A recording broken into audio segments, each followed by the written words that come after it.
পুরস্কার বিতরণে তাড়াহুড়ো করতেছে, একজনের পুরস্কার আরেকজনের কাছে চলে যায়।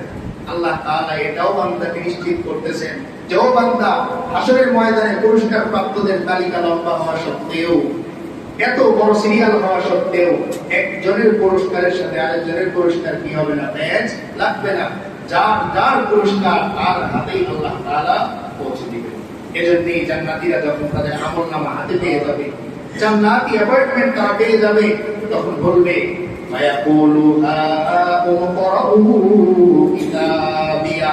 জান্নাতীরা একজন আরেকজনকে ডাক দিয়ে বলবে, ও ভাই, আমার আমলনামাটা পড়ো, ইকরাউ কিতাবিয়া, আমার আমলনামা পড়ো, দেখো আমার আল্লাহ আমার আমলনামার উপর সন্তুষ্ট হয়ে মেহেরবানি করে আমার মতো একজন সাধারণ বান্দাকে দিয়ে বিশাল জান্নাতের মালিক বানিয়েছে।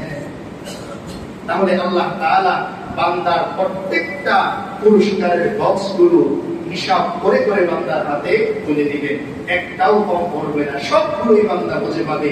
জান্নাতি যে অ্যাপয়েন্টমেন্ট বান্দাকে দেয়া হবে, সেখানে বান্দা দেখবে যেই যেই পুরস্কারের প্রতিশ্রুতি দুনিয়ায় বান্দা মজলিসে বসে শুনেছিল, তাফসীরে বসে শুনেছিল, আলোচনায় বসে শুনেছিল, ঠিকই তার এই কাগজের মধ্যে সবকিছু সূচিপত্র হয়ে একটাও আল্লাহ তাআলা কম দিবেন না।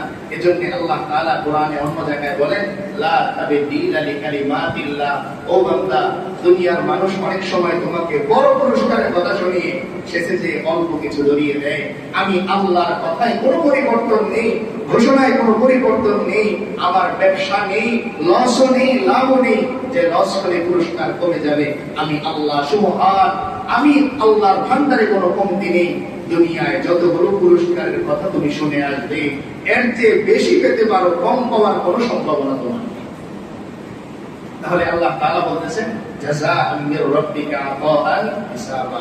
এরপরে সাথে আল্লাহ তাআলা নিজের পরিচয়টাও দিচ্ছেন যে ও বান্দা, এতক্ষণ পর্যন্ত আমার পরিচয় তুমি শুনলে, আমার পুরস্কারের কথা তুমি শুনলে, তাহলে এবার আমার পরিচয় সম্পর্কে ছোট্ট একটু ধারণা তুমি নাও।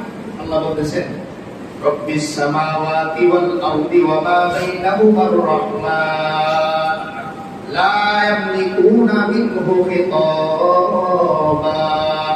আল্লাহ তাআলা বলেন, ও বান্দা, জানো আমার পরিচয়, আমি আল্লাহ এত বড় আসমান জমিনের রব। রব্বিস সামাওয়াতি ওয়াল আরদ, শুধু আসমান জমিন নয়, এই আসমান জমিনের মধ্যবর্তী যা কিছু আছে এই সব কিছুর মালিক রহমান হচ্ছি আমি আল্লাহ।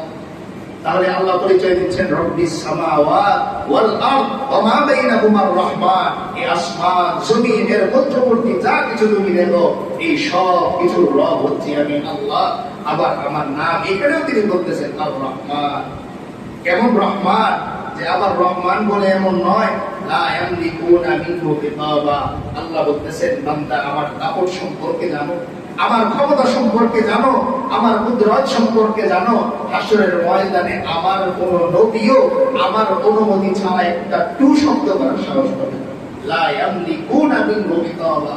একটা প্রস্তাব দেওয়ার মতো ক্ষমতা কোন বান্দা থাকবে না, একমাত্র আল্লাহ অন্য আয়াতে বলেন লা ইয়ামলিকুনা শাফাআতা ইল্লা মান আযিনা লাহুর রহমান ওয়া রাদিয়া লাহু কাওলা। কেবলমাত্র হাসরের ময়দানে ওই সমস্ত ব্যক্তিরাই আল্লাহর সামনে, আল্লাহর আদালতে কথা বলতে পারবে যাদেরকে আল্লাহ তাআলা বলার অনুমতি দিবেন। এর আগ পর্যন্ত সবাই খামোশ হয়ে চুপ থাকবে। তো আল্লাহ তাআলা বলতেছেন লা ইয়ামলিকুনা মিনহু খিতাবা। এরপরে ইয়াউমা ইয়াকুমুর রূহু ওয়াল মালাঈকাতু সাফফা লা ইয়াতাকাল্লামুনা ইল্লা মান আযিনা লাহুর রহমান।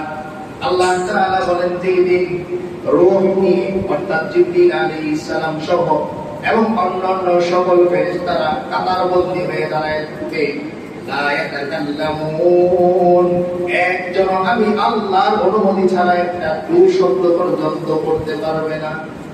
তাহলে আমি আল্লাহ একদিকে যেরকম রহমান, অন্যদিকে আমি আল্লাহ জব্বার কাহ্হার। হাসরের ময়দানে যেদিন আমি আল্লাহ আসনের মধ্যে বসবো, আমি আল্লাহর সামনে কোন ফেরেশতাও কথা বলার সাহস পাবে না। যেই ফেরেশতা আল্লাহর সর্বদা অনুগত থাকে, আল্লাহর সাথে সব সময় কথা হয়, এই ফেরেশতারাও হাসরের ময়দানে চুপ হয়ে দাঁড়িয়ে থাকবে যতক্ষণ পর্যন্ত আল্লাহ অর্ডার না করবেন কিছু বলার, ততক্ষণ পর্যন্ত তারা সবাই চুপ হয়ে। সর্বশেষ আল্লাহ তাআলা বান্দাকে সতর্ক করে দিতেছেন, ও বান্দা, তুমি আমার এই পুরস্কারের কথা পড়ে পড়ে দুনিয়ার মানুষের পুরস্কারের কথা শুনে যেরকম গুরুত্ব না দাও, এরকম গুরুত্বহীন হয়ে যেও না। শুনে রাখো, যালিকাল ইয়াউমুল হক, ও বান্দা, তোমাকে পুরস্কার দেওয়ার দিন সত্য অবশ্যই আসবে। যালিকাল ইয়াউমুল হক, ওই দিন সত্য। এমন একটা দিন অবশ্যই তোমার জিন্দেগিতে আসবে যেদিন আমি আল্লাহ তোমার দুনিয়ার আমলনামার হিসাব নিব। তুমি যদি জান্নাতি হও, তোমার হাতে জান্নাত বুঝিয়ে দিব। আর সাবধান বান্দা, তুমি যদি জাহান্নামী হও, আমি আল্লাহ তোমার হাতে জাহান্নামের অ্যাপয়েন্টমেন্ট উঠিয়ে দিব। তাহলে দুনিয়ার জিন্দেগিতে আমি যদি জান্নাতি হওয়ার মতন কাজ করে যাই, জান্নাতও আমাকে বুঝিয়ে দিবেন। আর যদি আমি বিপরীত কাজ করে যাই, জাহান্নামও আল্লাহ আমার হাতে উঠিয়ে দিবেন। শেষে আল্লাহ বলতেছেন, ফামান শাআ ইলা রাব্বিহি মাআবা। ফামান শাআ, ও বান্দা, যার ইচ্ছা, জোরাজুরি নাই, প্রিয়বিরি নাই, চাপাচাপি নাই। ফামান শাআ, যে যাও, ইত্তাখাযা ইলা রাব্বিহি মাআবা, আশ্রয় হিসেবে নিজের রবের কাছে একটি আশ্রয় বানিয়ে নাও। আর যদি সময় থাকতে তুমি আমি আল্লাহর কাছে আশ্রয় বানাতে না পারো, তাহলে একদিন আমার কাছে আসবে, যখন তোমার আশ্রয় হিসেবে আমাকে দরকার করবে। কিন্তু আমি সেদিন বলে দিব, ও বান্দা, দুনিয়ায় যেরকম তুমি আমাকে ভুলে গিয়েছিলে, আশ্রয় হিসেবে আমাকে নির্বাচন করনি, আজকেও আমার আরশে আজিমের পাশে আমার আরশের ছায়া যারা ছায়া পাবে, যাদের জন্য আমি আল্লাহ চেয়ার সাজিয়েছি, এই চেয়ারে বসানোর ক্ষেত্রেও আমি তোমাকে ভুলে যাব। তো আল্লাহ তাআলা আমাদের সকলকে মুত্তাকি হয়ে আল্লাহর কুদরতি হাত থেকে জান্নাত পুরস্কার হিসেবে পেয়ে, আল্লাহর সন্তুষ্টি পেয়ে আমাদের জিন্দেগি শেষ করা এবং কবরে যাওয়ার, কবরের সামানা নিয়ে যাওয়ার তৌফিক আল্লাহ তাআলা আমাদের সকলকে দান করেন। আমিন ওয়া আখিরু দাওয়ানা।